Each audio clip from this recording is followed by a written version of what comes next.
तो थोड़ा सा हम दोहावली का भाव सुने। गोस्वामी जी ने वर्णन किया था किस प्रकार से भगवान के नाम का जप करना चाहिए, किस प्रकार से भगवान का नाम परम मंगलमय है, परम आनंददायक है। और चित्रकूट आदि में निवास करके भगवान के नाम का जप किया जाता है। विनय पत्रिका से भी हमने कुछ भाव सुने थे। अवचित चेत चित्रकूट ही चलो। इस प्रकार से श्री विनय पत्रिका में भी चित्रकूट की बड़ी भारी महिमा बताई है गोस्वामी जी ने, और वही महिमा यहाँ बताई कि चित्रकूट में जाकर 6 महीने तक दूध पीकर यह फल लेकर ही जो नाम जप करता है वो भगवान का दर्शन 6 महीने में ही प्राप्त कर सकता है। ऐसी विधि गोस्वामी जी ने।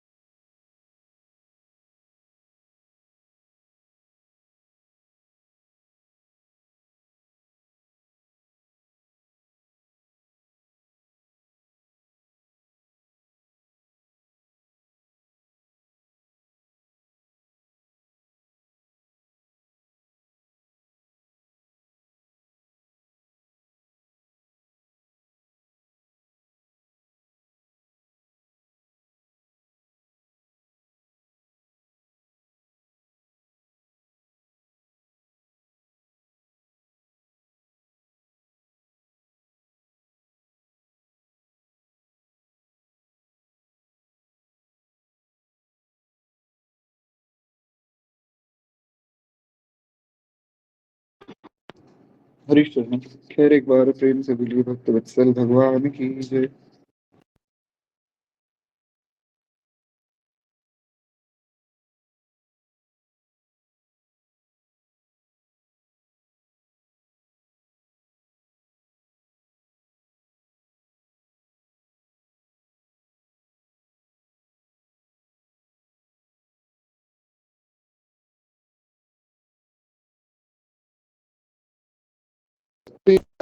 अवश्य बताइए। खैर, मैं ये तो पूछना ही भूल गया कि अगर मान लीजिए कथा थोड़ा सा समय अगर हम बदले। वैसे तो कथा हमारी जो 5 बजे हो रही थी नित्य, उसकी व्यवस्था शायद अभी ना बन पाए कुछ दिन तक। तो अगर 6 बजे या 7 बजे अगर कथा हो तो आप लोगों को कोई ऐसा उसमें परेशानी तो नहीं होगी। तो कोशिश करेंगे अगर 6 बजे तक हो जाए तो फिर और भी बढ़िया है। तो क्या है, 6 से 7 या 7:30 तक हम हमारे दोनों ग्रंथ सुनते रहेंगे। जी, तो खैर उचित है। तो हम लोग आगे बढ़ते हैं। तो श्री दोहावली गोस्वामी जी कहते हैं, मीठो अरुकट वति भरो रोताई अरुछेम स्वार्थ परमार्थ सुलभ राम नाम के प्रेम। कहते हैं मीठो, सबसे पहले जो मीठा पदार्थ है, जैसे अमृत है बड़ा मीठा है। और कटवती, कटवती मतलब जो कठोता, जो खट्टा पदार्थ है। तो मीठा पदार्थ भी हो और कठोता भरकर मिले। उसके बाद क्षमा चाहूंगा यहाँ, कटवती जो है वो कठोता, कठोता एक दोना जिसमें भर के मीठा पदार्थ मिले, उससे भाव है। तो यहाँ वो भाव दिया गया है। मैं क्षमा प्रार्थी हूँ। कहते हैं मीठा पदार्थ हो और कठोता भरकर मिले। दूसरी बात ये कि जो राज्य आदि अधिकार भी प्राप्त हों और क्षेम कुशल भी रहे, यानी कि अभिमान और भोगों से बचकर रहा जाए। तो ये बड़ी सुंदर व्यवस्था है। आप समझिए, एक तो मीठा पदार्थ अमृत मिला, तो अमृत अगर एक बूंद मिला तो फिर थोड़ा सा मन करता है कि और मिल जाए। तो अमृत भी मिले और कठोता भरकर मिले। दूसरी बात, राज्य का सुख भी मिले, पर राज्य के सुख में कोई अभिमान ना आ जाए, कहीं भोगों में लिप्त ना हम हो जाए। सुख तो मिले पर उसमें लिप्त ना हो। ऐसा ही तो सारा संसार चाहता है। हम क्या चाहते हैं कि हमें संसार का सुख मिल जाए, पर उसमें हम लिप्त भी ना हो, भजन भी बना रहे। तो ये तो बड़ी सुंदर व्यवस्था हो गई। पर ऐसी व्यवस्था होती नहीं, क्योंकि गोस्वामी जी ने कहा कि को ऐसा जन्मा जगमाही प्रभुता पाई जाही मद नहीं। ऐसा संसार में कोई भी नहीं हुआ जिसको कुछ मान बढ़ाई मिल रही है, कोई अच्छा पद मिल गया, कहीं कुछ सम्मान मिल रहा है, उसके मन में अभिमान ना आए। ऐसा हो ही नहीं सकता है। जो व्यक्ति पैदा हुआ है उसको कोई अच्छा पद मिला है, उसको अभिमान हो जाता है। कोई प्रधानमंत्री बन गया तब तो बात ही अलग है महाराज। कोई गांव का सरपंच बन जाता है ना, उसको बड़ा अभिमान हो जाता है। तो ऐसा हो पाना बड़ा मुश्किल है, ऐसा होता नहीं। या तो संसार के भोगों को छोड़ो या संसार के भोगों में लिप्त हो जाओ, ये दो बातें देखी जाती हैं। परंतु गोस्वामी जी बड़ी सुंदर बात कह रहे हैं कि स्वार्थ भी सधे, जो हमारे मन का स्वार्थ है वो भी पूरा हो और परमार्थ भी ना बिगड़े, ऐसा होना अत्यंत कठिन है। लेकिन इसका एक साधन है। आशा करता हूं आप इस बात को समझे होंगे कि यहाँ गोस्वामी जी कहना क्या चाह रहे हैं। ये बात वास्तव में अगर अपने मन को टटोला जाए तो हर व्यक्ति चाहता है। हर कोई ये चाहता है कि मैं संसार के सुखों को भी भोग लूं। और जो वैष्णव है, जो इस मार्ग पे चल रहे हैं, जो इस मार्ग पे चल ही नहीं रहा है, वो तो यही चाहता है कि बस संसार के सुख भोग ले। पर जो इस मार्ग पर चल रहा है, उस व्यक्ति के मन में ये आता है कि मैं सुख भी भोग लूं जैसे संसार के लोग भोग रहे हैं, और मैं परमार्थ भी साध लूं। पर दोनों काम हो नहीं सकते। जैसे दिन और रात एक साथ नहीं हो सकते, वैसे ये दो काम भी एक साथ नहीं हो सकते। तो आशा करता हूँ आप इस बात को समझे होंगे यहाँ कहा क्या जा रहा है। तो अब जो है गोस्वामी जी कहते हैं कि परंतु इसका एक साधन है, ऐसा हो सकता है। वो कैसे? श्री राम नाम में प्रेम करने से ये परस्पर जो विरोधी बातें, ये जो दुर्लभ बातें हैं, सुलभ हो जाती हैं। जो भगवान के नाम में प्रेम करता है, श्री राम नाम, श्री कृष्ण नाम, जो भी नाम आपको प्रिय हो, उससे ये दुर्लभ बातें सुलभ हो जाती। अर्थात श्री राम नाम में प्रेम होने से मधुर सुख भी मिलता है और दुख रहित भरपूर हो जाते हैं, यानी कि सारे दुख खत्म हो जाते हैं। राज्य भी मिलता है और उसमें जो है अभिमान तथा विषयासक्ति भी नहीं होती, और परमार्थ भी मिलता है, साथ में हमारा स्वार्थ भी पूर्ण हो जाता है। यानी कि जो भी भगवान के नाम का जप करता है, उसको संसार की जो वस्तु चाहिए वो भी मिल जाती है और परमार्थ भी बनता रहता है। पर विशेष बात है, नाम जप करो, खूब नाम जपो, दिन रात नाम जपो। तो क्या है, नाम में जब ऐसा प्रेम हो जाएगा ना, तब आपके मन में जो भाव आएगा वो भगवान पूरा कर देंगे। और विश्वास मानिए, आपके मन में गलत भाव आएगा ही नहीं, सब अच्छे अच्छे भाव ही आएंगे, क्योंकि नाम जप से मन पवित्र होगा। तो इसलिए जितना हो सके उतना जो है नाम जप करते रहना चाहिए। नाम से सब मिल जाता है। भगवान का स्मरण अति आवश्यक है। इसलिए परम श्रद्धेय स्वामी श्री राम सुखदास जी महाराज ये बात अवश्य कहते थे, बारंबार कहते थे कि भैया तीन काम जरूर करो।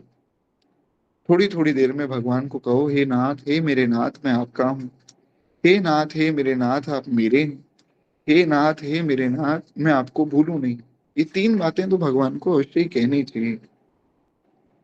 तो खूब जो है नाम जपना चाहिए।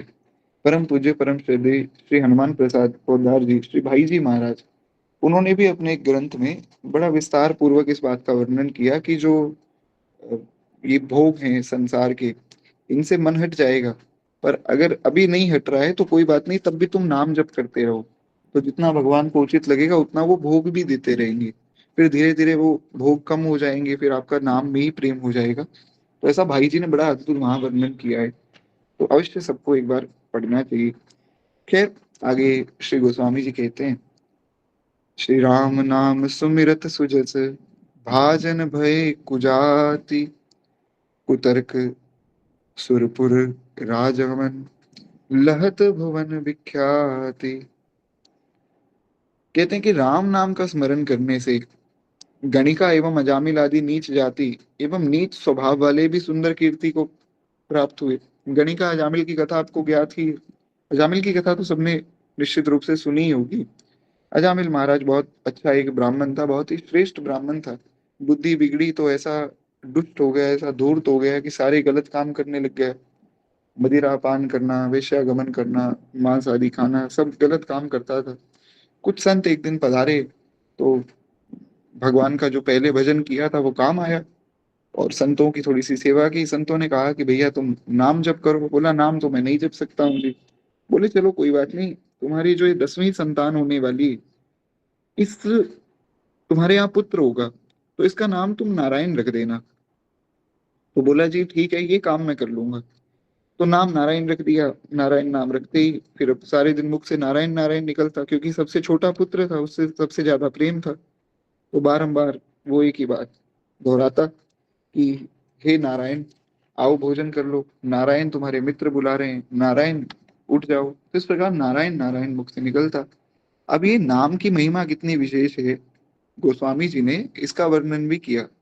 और एक और विशेष बात, हमारे दादा गुरुदेव श्री भक्तमाली जी महाराज, जिनका चरित्र अभी हमने सुना और उसके बाद जो प्रश्नावली सुनी, अगर आपको याद हो तो भजो गुरु नाम जो दूसरा ग्रंथ हमने सुना था, उसमें भी हमने ये भाव सुना था कि नाम कल्याण करता है, वो तो है ही, नाम का आभास भी कल्याण कर देता है। कोई नाम जप रहा है, उसको नहीं पता कि ये नाम किसका है, इसकी क्या महिमा है, तो भी कल्याण होगा। किसी का नाम राम है, कोई उसका मित्र है, वो दिन रात उसे बुलाता है, राम राम राम राम, कृष्ण कृष्ण कृष्ण कृष्ण, तो चाहे वो ये ना जानता हो कि ये राम कृष्ण भगवान के नाम है, ये नारायण भगवान का नाम है, फिर भी उसका कल्याण हो जाएगा। तो सोचिए, जब ऐसा करने से कल्याण हो रहा है, तो जो जानबूझकर भगवान का नाम जप रहा है, जो सब बातें समझकर नाम जपता है, जो भगवान के नाम का नित्य कीर्तन करता है, उसकी क्या गति होगी, उस पे भगवान का कैसा प्रेम, कैसा भगवान का अद्भुत उसको आशीर्वाद मिलेगा, ये कहने का विषय नहीं। इसलिए खूब जो है भगवान के नाम का कीर्तन करना चाहिए, जो नाम प्रिय हो।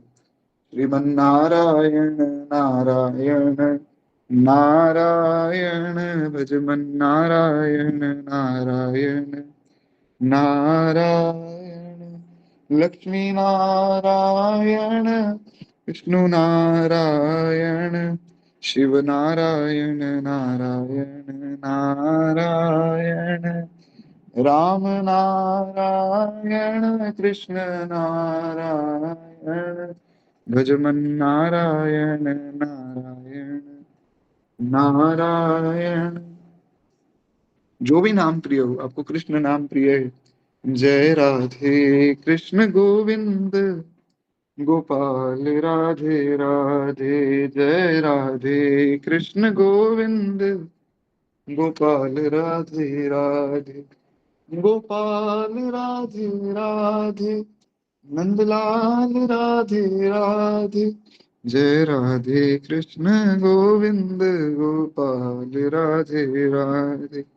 किसी को राम नाम प्रिय है, श्री राम जय राम, जय जय राम, श्री राम जय राम, जय जय राम, सीताराम जय सीताराम, राधे श्याम जय राधे श्याम, श्री राम जय राम, जय जय राम, श्री राम जय राम, जय जय राम।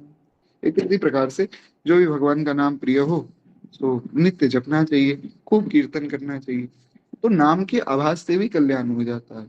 परम पूज्य श्री दादा गुरुदेव भगवान तो यहाँ तक बात कहते हैं कि जैसे कोई ऐसा शब्द है जिसमें भगवान का नाम आ गया, मतलब वो नाम पूरी तरह से नहीं है पर उसके अंदर आ गया, जैसे हराम, तो उसमें राम आ गया, उससे भी कल्याण हो जाएगा। ये है नाम की महिमा। तो इसीलिए नाम जो है अवश्य सबको जपना चाहिए। खैर, एक बार प्रेम से बोलिए भक्तवत्सल भगवान की जय। तो कहते हैं इस प्रकार से नाम का स्मरण करने से, अजामिल भगवान के नाम का जप करता था। और गणिका की कथा भी आप सबको ज्ञात है, गणिका को महाराज बताया गया कि भैया राम नाम का जप करो, तो गणिका नाम का जप करती थी। वो भी कैसे, तोता उसके पास था, तोता राम राम करता था, तो उसके कारण जो है तोते ने कल्याण करवा दिया गणिका का। कथा आप सबको ज्ञात है, हमने पूर्व में बहुत बार इनकी चर्चा भी की है।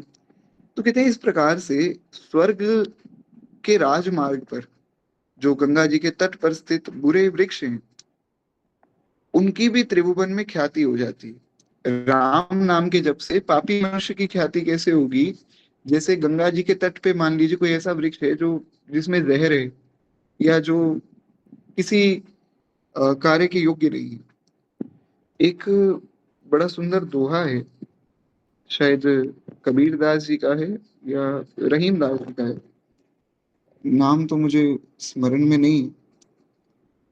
हाँ, शायद कबीर दास जी का है कि बड़ा हुआ तो क्या हुआ, जैसे पेड़ बबूल, इस प्रकार से कुछ एक दोहा है। स्मरण नहीं पूरा, अगर आपको किसी को याद हो तो बताइएगा अवश्य। ये 9th या 10th क्लास में पढ़ा था, बड़ा अच्छा लगा था। तो उसमें वो वहाँ कबीरदास जी ने बात बताई कि देखो, अगर चाहे तुम कितने ही बड़े हो गए तो उससे कोई बहुत विशेष लाभ नहीं है अगर तुम्हारा स्वभाव अच्छा नहीं है। स्वभाव बुरा है तो बबूल का पेड़ भी महाराज बहुत बड़ा होता है, पर वो किसी काम का तो है नहीं। लंबा चौड़ा वृक्ष है पर उस पे पक्षी बैठ नहीं सकते हैं, खाने के योग्य कोई फल नहीं है, तो बेकार है वो। तो ऐसे ही अगर मान लीजिए कोई जहरीला वृक्ष हो लेकिन गंगा जी के किनारे हो, तो उस वृक्ष की भी महिमा हो जाती है, उस वृक्ष की भी ख्याति हो जाती है कि गंगा जी के किनारे लगा हुआ है। तो इसी प्रकार से भगवान के नाम जप करने में अगर कोई पापी भी लग जाए तो उसका भी संसार में कीर्ति होती। एक दोहा हम बस और सुने, उसके बाद वाणी को विश्राम देंगे। स्वार्थ सुख सपने हुआ गम, परमार्थ न प्रवेश, राम नाम सुमिरत मिटहि, तुलसी कठिन कलेस। कहते हैं कि महाराज, जिन लोगों को संसारिक सुख सपने में भी नहीं मिलते और परमार्थ में मोक्ष प्राप्ति के मार्ग में जिनका प्रवेश ही नहीं है, जो मतलब एकदम ही भजन से दूर है और संसार में भी सुख नहीं मिल रहा है, दुखी है, लोग कहते हैं ना हम डिप्रेशन में हैं जी, सब तरह से परेशान हैं, तो ऐसे जो लोग हैं वो अगर श्री राम नाम का स्मरण करते हैं तो उनके भी कठिन क्लेश मिट जाते हैं। जितने भी क्लेश हैं, ये संसारिक क्लेश भी और परमार्थ भी उसका खुल जाता है, मतलब भगवान की प्राप्ति भी उसे सहज ही हो जाती है। बड़ी सहज, बड़ा सहज साधन है भगवान के नाम का जप। किसी को कहते हैं ध्यान करो, तो ध्यान में ऐसा थोड़ी आंख बंद करके बैठ गए। ध्यान का जो वर्णन भगवत गीता में आया है अगर आप उसको पढ़ें तो वहां पर विधि बताई है भगवान ने पूरी ध्यान योग की। एक तो आसन पे बैठ, पहले तो आसन होना चाहिए, आसन ही नहीं है लोगों का। किसी को कहें भैया 3 घंटे जो है एक आसन में बैठो, नहीं बैठ पाएगा, आसन ही नहीं है। तो यम नियम आसन प्राणायाम प्रत्याहार आदि वो समाधि तो बहुत दूर की बात है, लोगों में यम नियम ही नहीं है, आसन ही नहीं। खैर मान लीजिए किसी का आसन बना तो उस आसन में भी बैठना है। आसन मतलब ये मुद्रा, जो नीचे बिछाने वाला आसन है उसकी बात नहीं हो रही, जो मुद्रा है। तो मान लीजिए वो आपका सिद्ध हो गया, उसमें आप बैठ गए, उसमें भी आंख को पूरा बंद नहीं करना है, पूरी खुली भी नहीं रखनी है, इतनी खुली रखनी है कि नासिका का अग्रभाग दिखे, फिर उसमें ध्यान करना है। तो ये ध्यान बड़ा कठिन है। किसका ध्यान करना है? निर्गुण परमात्मा का ध्यान करोगे तो महाराज ध्यान ही नहीं कर पाओगे। तो जो भगवान के नाम का जो जप है ये सबसे सरल है, बैठे बैठे जो है भगवान का नाम जपते रहो, उस उसमें ही कल्याण हो जाएगा। तो ये बात समझनी चाहिए। हाँ, बड़ा हुआ तो क्या हुआ, जैसे पेड़ खजूर, पंछी को छाया नहीं और फल लागे अति दूर। तो इस प्रकार से इतना बड़ा होने के बाद भी अगर आपका स्वभाव अच्छा नहीं, या चलिए इसको और भी सुंदर उदाहरण से समझें, अगर आप इतने बड़े पद पर पहुंच गए, कोई बहुत बड़े व्यक्ति आप बन गए और अगर भगवान का नाम नहीं जपते हैं, तो महाराज आपका सब कुछ व्यर्थ है। जो भगवान का नाम जप नहीं करता है, या भगवान का नहीं, भगवान से जिसका प्रेम नहीं है, तो फिर वही बात, काम से रूप प्रताप दिनेश से सोम से शील गणेश से माने, हरिचंद से सांचे बड़े विधि से।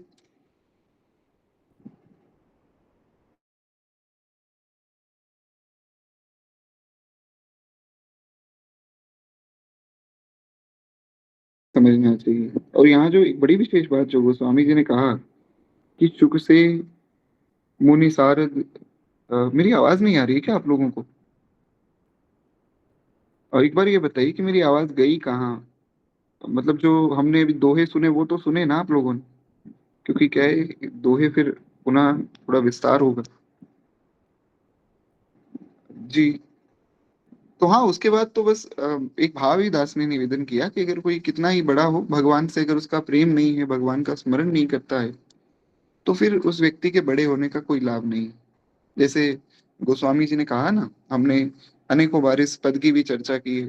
काम से रूप प्रताप दिनेश से सोम से शील गणेश से माने, हरिचंद से सांचे बड़े विधि से, मधवा से महीप विषय सुख साने, शुक से मुनि शारद सेवकता चिर जीवन लोमशते अधिकाने, ऐसे भय तो कहा तुलसी जो पे, राजीव लोचन राम न जाने।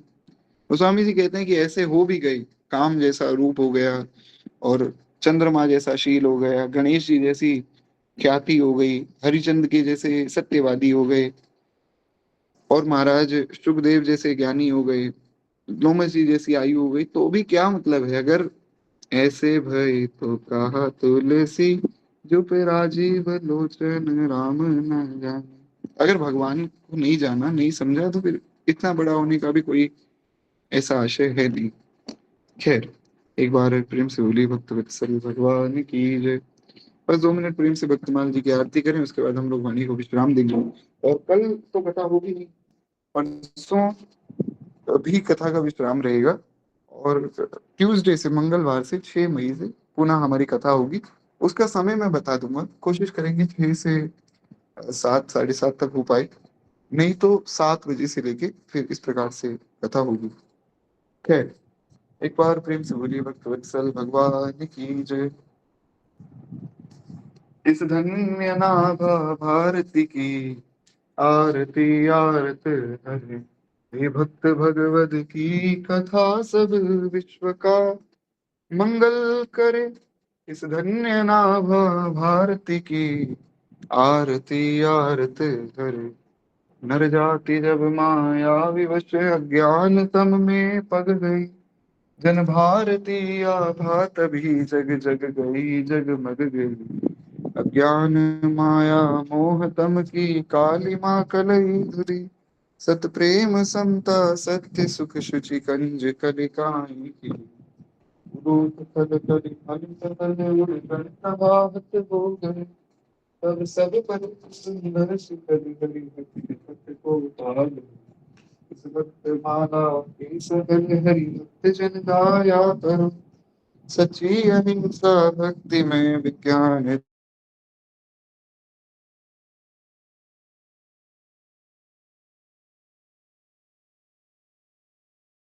आरती आरत हरे, बुद्धि भक्त वत्सल भगवान की जय। बाल कृष्ण लाल की जय। उमापति महादेव की जय। सदगुरुदेव भगवान की जय। गोस्वामी श्री तुलसीदास जी महाराज की जय। गोस्वामी श्री नाभादास जी महाराज की जय। सब संतन की जय, सब भक्तन की जय, आज के आनंद की जय। जय जय श्री सीताराम, जय जय श्री राधे श्याम। नमः पार्वती ततये, हर हर महादेव शंभु। तो अभी आप सबसे आज्ञा चाहूंगा, अगर किसी का कोई प्रश्न आदि हो तो व्हाट्सएप पर हम चर्चा करेंगे। सीताराम, श्री राधे श्याम।